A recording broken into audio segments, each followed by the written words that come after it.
বাংলাদেশের রাজশাহী আর ভারতের মুর্শিদাবাদ একটা সময় একই বাংলা ছিল, কিন্তু ভারতবর্ষের স্বাধীনতার পরে একটা নদীতেই এই বাংলাকে দুই ভাগে ভাগ করে দেয়। আর আমি সেই মুর্শিদাবাদেরই ছেলে।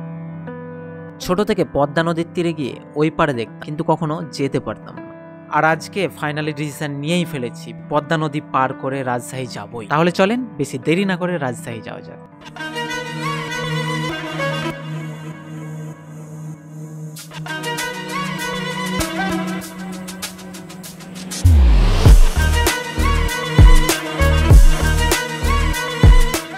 হ্যালো রাজশাহীবাসী, সবাই কেমন আছেন? আশা করছি ভালো আছেন, সুস্থ আছেন।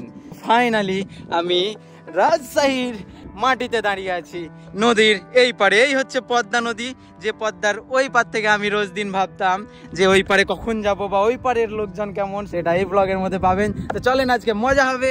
এই দেখতে পাচ্ছেন অনেক বোট, আর সামনে একটা ট্রলার আছে, বড় একটা ট্রলার আছে দেখতে পাচ্ছি আমরা। আমাদের বাড়ি তাহলে এখানেই। আমার বাড়ি কিন্তু ইন্ডিয়া, ওই পারে। বিশ্বাস হচ্ছে না? ইন্ডিয়ার নাম শুনে মামারা কাজ বন্ধ করে অবাক হয়ে আমার দিকে দেখে। তারা বিশ্বাস করছে না যে আমি ইন্ডিয়া থেকে এসেছি। যাই হোক, আমার বাড়ি একদম মুর্শিদাবাদে, আপনাদের রাজশাহীর ওই পারে। কখনো গেছেন ইন্ডিয়া আপনারা? ইন্ডিয়ান বর্ডারে বাড়ি। খানপুর এখানে পাশে একটা গ্রাম আছে, তাই তো? যেটা একদম লাস্ট ভিলেজ, বাংলাদেশ সীমান্তে একদম বর্ডার। সেখানকারই মানুষজন। এই যে মামারা দেখতে পাচ্ছেন, এরা বর্ডারের এই পারের মানুষ। বাংলাদেশ তো মামা?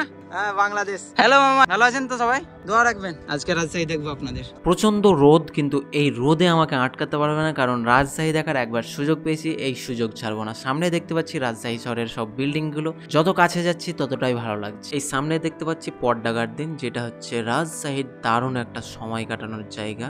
রাজশাহী এসে ফার্স্টে আমি এখানকার খাবার টেস্ট করব, সেই জন্য চলে যাই মামার রিক্সা করে খাওয়ার জন্য। আর এই হচ্ছে জুবাইর ভাই। ভাই কিন্তু আমার অনেক ফেমাস রাজশাহীর। আর রাজশাহী হচ্ছে বাংলাদেশের সব থেকে ক্লিনেস্ট সিটি, এটা পুরো বাংলাদেশবাসী বলে, কিন্তু আমি আসলেই চোখে দেখতে পাচ্ছি যে সত্যি রাস্তায় একটা কাগজ পর্যন্ত পড়ে নেই, একদম পুরো ক্লিনেস্ট সিটি। আর এটা আমি চোখের সামনে দেখতে পাচ্ছি। ফার্স্ট আমরা ইন্ট্রোডাকশন দিই যে কোথায় বসে আছি। এখন আমরা বসে রাজশাহীর ফেমাস আরোরা, তাই তো? আরোরা ইন্ডিয়া থেকে এসেছে, এটা একটা বড় কথা যে ইন্ডিয়া থেকে আরোরার বুকে বসে খাচ্ছি। আমার নাম শাকিল, ভাইয়ের নাম সাকিব, রাজশাহীর বুকের ফুড ব্লগার। এখন আমরা কি কি অর্ডার দিয়েছি এটা বলেন? Chicken broasted package, chicken broasted, যেটা দাম হচ্ছে 200 টাকা মাত্র। এখানে 200 টাকা হিসেবে কিন্তু খাবারের কোয়ান্টিটি মেলা। এখানে রাজশাহীতে এগুলো প্যাকেজের দাম প্রায় 250 প্লাস বা 300 টাকা এরকম। আর এখন আমরা খাচ্ছি পাস্তা, এটার দাম হচ্ছে মাত্র 150 টাকা। আর তান্দুরি প্যাকেজ আছে পাশে, এইটার দাম হচ্ছে মাত্র 175 টাকা। আমি ফুড ব্লগার না, তো রিয়াকশন দিতে পারি না। ভাই তুমি রিয়াকশন দিয়ে দাও না আমার বদলে। পাস্তা তো সেরা, আমি খাইতেছি পাস্তা এই প্রাইসের মধ্যে, এই রেঞ্জে, খুব সুন্দর। রাজশাহীর খাবার খেয়ে এনার্জি বাড়িয়ে নিই, তারপরে ভাইরা বলে পিকনিক করতে নিয়ে যাবে রাজশাহী ইউনিভার্সিটি। তো আমি প্রথমে জিজ্ঞেস করলাম যে পিকনিক করতে যেতে হবে আবার রাজশাহী ইউনিভার্সিটি, পিকনিকটা কি ভাই? তারা বললো যে পিকনিক কি বুঝতে হবে না তোমাকে, চলো করেই দেখবে পিকনিক। সেই পিকনিক করার উদ্দেশ্যে রাজশাহী ইউনিভার্সিটির দিকে রওনা নিই এই মামার রিক্সাই করে। এই বিভাগটা হচ্ছে রাজশাহী ইঞ্জিনিয়ারিং বিভাগ। এই হচ্ছে রাজশাহীর সব থেকে বড় ফ্লাইওভার, তার পাশ দিয়ে আমরা চলে যাচ্ছি রাজশাহীর বিশ্ববিদ্যালয়ের রাস্তায়। এটা চলে যাচ্ছে। ভাই আমাকে কি বোঝানো যাবে পিকনিক বিষয়টা কি? দেন আপাতত শুরু করি। একটু আমি অনেক মানে আসেন বসে আরেকটু কত ওয়েট করা হবে ভাই? পিকনিক নিজে বলেন, এক্সপ্লেইন করেন যে আপনি ইন্ডিয়া থেকে আসছেন, আপনি একটু বুঝান যে পিকনিক জিনিসটা কি। মামা একটু পিকনিক বিষয়টা বুঝান আমাকে। আমাকে মানে চাটা হচ্ছে না, কি হচ্ছে আমি নিজে তো বুঝতে পারছি না বিষয়টা। পিকনিক তো না, পিকনিক মানেটা কি ভাই? আমি দেখাচ্ছি, খাও। এটা খেতে হবে? হ্যাঁ তুমি খাও। এটা কি ভাই? লেবু প্লাসে এটাকে পিকনিক বলছে নাকি? খাও না, তুমি খাও, দেখো পিকনিক আসবে আস্তে আস্তে, একবারে তো আসবে না। চাপাতে থাকো। এখন পিকনিক শুরু হয়ে গেছে। এটা পিকনিক? এটাই পিকনিক। আমি ব্লগ খেতে একদমই পারি না, যে চেহারার রূপ চেঞ্জ হয়ে যাচ্ছে আমার খেতে গিয়ে। এটাকে পিকনিক বলে? এটা অ্যাকচুয়ালি এটাই পিকনিক। অ্যাকচুয়ালি করেই বুঝালো আমাকে। তখন ধরে জিজ্ঞেস করছে পিকনিক কি, পিকনিক কি। ঠকাবো, ইন্ডিয়া চলো তোমাদের নেব। তার সঙ্গে কি মশলা দিলে মামা?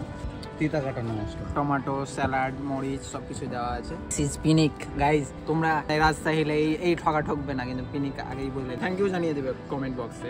লেবু চুট, পাপড়ি চাট, ইন্ডিয়াতে পাপড়ি চাট বলে। হ্যাঁ, লেবু আছে, লঙ্কা আছে, আর অনেক কিছুই আছে। টেস্ট করবো। ওইরকম পিকনিক দিচ্ছে না, ইউনিক টেস্ট, মানে এরকম টেস্ট আমি পাইনি। রাজশাহী ইউনিভার্সিটি এত বড় যে 251 একর নিয়ে এই রাজশাহী ইউনিভার্সিটি। পায়ে হেঁটে ঘুরতে গেলে অনেক সময় লেগে যাবে, সেই জন্য রিক্সা মামাকে আমরা ভেতরের মধ্যে নিয়ে চলে এসেছি যাতে পুরো ইউনিভার্সিটিটা ঘুরে দেখতে পারি। সামনে আমরা দেখতে পাচ্ছি ইউনিভার্সিটির মধ্যে যে জামা কাপড়, যে এখানকার ট্র্যাডিশনাল জিনিসপত্র, হাতের তৈরি সবকিছু। সামনে আছে ইউনিভার্সিটি টুকিটাকি চত্বর, ছাত্রগণ এখানে সব আড্ডা মারে, ছোট ছোট ফুড কোর্ট আছে, এখানে ইংলিশের মধ্যে কাজকর্ম চলে মাঝে মাঝে। শয়তান হাজির হয় কি বলো ভাই, আসলে ইবলিশ স্মার্ট একদম। একটা ইউনিভার্সিটিতে ভালো মন্দ সবই আছে। আমের গাছ অনেক আছে, আম খাওয়া যাবে কিন্তু। সেই তো ভাইয়া আমের জন্য বেস্ট। মালদার আম হচ্ছে সব থেকে ফেমাস আম, তার পাশাপাশি যখন রাজশাহী, সেখানে তো আমের একটা নাম খ্যাত থাকবেই। এটা হচ্ছে রাজশাহী ইউনিভার্সিটি প্যারিস রোড। আচ্ছা, এটা হচ্ছে প্যারিস রোড, খুব সুন্দর একটা রোড। আমার পিছনে দেখতে পাচ্ছেন রাজশাহী বিশ্ববিদ্যালয়ের প্রশাসনিক ভবন, আর আমরা যে রোড দিয়ে এলাম হচ্ছে এটা হচ্ছে মায়াবী সেই প্যারিস রোড। আর এই সাইডে আমরা দেখতে পাচ্ছি কিন্তু অনেক বাস, আর সামনে আমরা এই সাইডে দেখতে পাচ্ছি যেটা রাজশাহী বিশ্ববিদ্যালয়ের মেন গেট। এখন প্রায় 42 ডিগ্রি টেম্পারেচার। এই গরম থেকে বাঁচার জন্য আমরা আখের রস খাওয়ার জন্য এই মামার কাছে চলে আসি। 1 গ্লাস করে আখের রস দেয়, আর চুমুক মেরে অনেকটাই স্বস্তি ফিল পাওয়া গেল।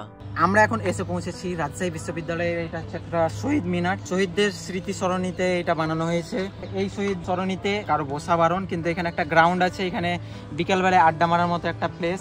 আর ওয়ালের পেন্টগুলো খুব সুন্দর। আর এখানে একটা দেখতে পাচ্ছি আমরা মঞ্চ আছে, যেখানে একটা সাংস্কৃতিক অনুষ্ঠান থেকে শুরু করে সব রকম অনুষ্ঠান এখানে হয়। আর শহীদ সরণির একদম পিছনে আছে রাজশাহী বিশ্ববিদ্যালয়ের ক্যাফেটেরিয়া।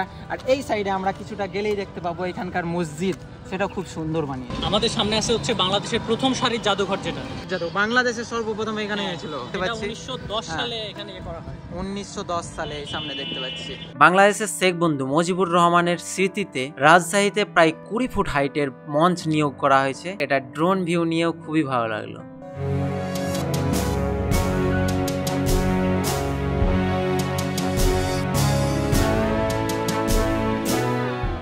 এটা সিএনবি রাস্তা, বেশ সুন্দর রাস্তা।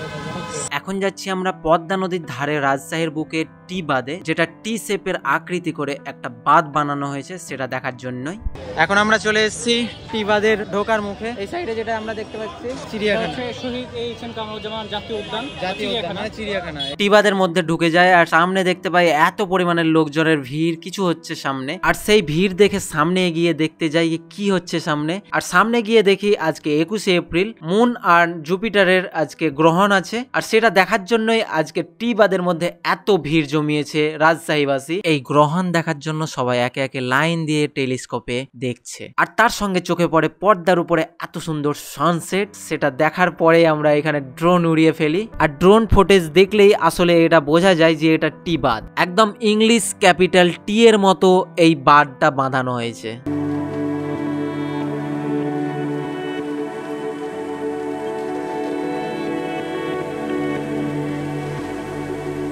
চলে এসেছি রাজশাহী কলেজ, যেটা বাংলাদেশে পরপর 3 বছর চ্যাম্পিয়ন হয়েছে পড়াশোনার দিক থেকে। আর একটা জিনিস ফলো করলাম, যেটা প্রত্যেকটা কলেজ সব জায়গার শহীদ মিনারের স্ট্রাকচার কিন্তু অনেকটা আলাদা। প্রত্যেকটা জায়গাতে কিন্তু শহীদ মিনার আছে। এখানেও যেমন আমরা দেখতে পাচ্ছি শহীদ মিনার আছে। এখানকার পরিবেশটাও খুব সুন্দর।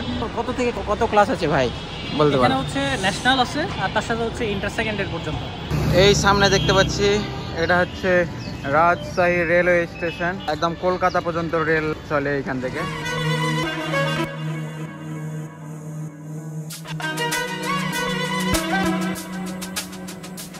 এই হচ্ছে রাতের রাজশাহী আর রাজার শহর। আমরা হচ্ছে মুকুটবিহীন রাজা। মুকুটবিহীন রাজা, কিন্তু আসলে রাজার শহর, সেটা প্রমাণ করে দিয়েছে এই যে রাজশাহী। আমরা এখন আছি রাজশাহী বিভাগে, আর রাজশাহী বিভাগ সিল্কের জন্য বিখ্যাত। আমরা দেখতে পাচ্ছি পাতা আঁকা আছে, তার মধ্যে যে গুটি আছে সেই সিল্ক এখানেই তৈরি হয়, সেটা আমরা দেখবো, ভেতরে যাবো। আর উষা সিল্কে আমরা পৌঁছে গেছি, সেখানে অবশ্যই আমরা এসে দেখতে পারবো। বাংলাদেশের সিল্ক যে বিখ্যাত, সেটা আমরা এখানে এসে দেখতে পাবো। যাই হোক, আমরা সুতোগুলো দেখবো, প্লাস বুটিগুলো আছে সেটাও দেখতে পাবো। এই যে দেখতে পাচ্ছি আমরা যে সুতো, কিন্তু এটা আমরা কারখানায় গিয়ে যদি দেখাতে পারতাম তো আরো ভালো হতো, কিন্তু রাতের কারণে কারখানা বন্ধ হয়ে গেছে। কিন্তু বিভিন্ন ধরনের সুতো আছে। আমি যদি বলি তাহলে হচ্ছে ওইখানে যে ছোট ছোট গুটিগুলো আছে, ওইগুলা মূলত পোকা পাতাগুলা খায়, পোকাগুলা এগুলা গুটিগুলা তৈরি করে আর কি। আচ্ছা। ওইটা থেকে আস্তে ধীরে এইভাবে সুতা বানানো হয়। সুতা বানানো হয়। এবং এগুলো সিল্কের সুতা আর কি। এগুলা বিভিন্ন কোয়ালিটি, বিভিন্ন ভ্যারিয়েন্টের দেখতে পাচ্ছি আমি এখানে কিন্তু। শুধু সুতা না, আমরা সিল্কের তৈরি পাঞ্জাবি এবং শাড়িও দেখাবো। স্যার, এটা কিন্তু ডিফারেন্ট একটু। হাত দিলে বুঝতে পারছি যে কতটা সফট। আমরা দেখতে পাচ্ছি এটা হচ্ছে ন্যাচারাল কালার সিল্কের, যেটা আমরা সুতোর কালার দেখলাম সেম। আর যেটা ভাইয়া বলতে চাইছে যে এটা সিল্কের যে প্রধান বৈশিষ্ট্য, যেটা আমরা যদি খালি চোখে দেখি ভাঁজ আছে, এগুলো হচ্ছে সিল্কের প্রধান বৈশিষ্ট্য, যেটার দাম আমরা দেখতে পাচ্ছি 6500 টাকা। দিনের বেলায় আসতাম পুরো এটা তৈরি করা দেখাতে পারতাম, রাত হয়ে গেছে সেই জন্য ফাইনাল প্রোডাক্টটা আমরা দেখাতে পাচ্ছি। পাঞ্জাবি থেকে এটা আরো অনেক নরম, পিওর সিল্ক যেটা বোঝা যাচ্ছে, এটাতে বেশি বোঝা যাচ্ছে। প্রাইস কত আছে? এটা 19,500। 19,500 টাকা। রাজশাহী পুরো শহর ঘুরতে ঘুরতে আমাদের আবার খিদে পায় আর আবার রেস্টুরেন্টে চলে যাই খাবার জন্য। এটা হচ্ছে ক্রিপসি ফিশ কাটলেট, টেস্টটা ওয়াও। ইন্ডিয়া থেকে রাজশাহী চলে এলাম এতদিন, মুর্শিদাবাদের ওই পার থেকে অনেক ইচ্ছা ছিল যে রাজশাহী দেখবো, ওই পারে কি আছে সেটা দেখবো। ফাইনালি এই ব্লগটায় আমার স্বপ্নটা পূর্ণ হলো। সাথে ছিল দুই ভাই, সাকিব ভাই আর জুবাইর ভাই। থ্যাংক ইউ অনেক। রাজশাহী সব মিলিয়ে এত গুছালো, এত পরিষ্কার।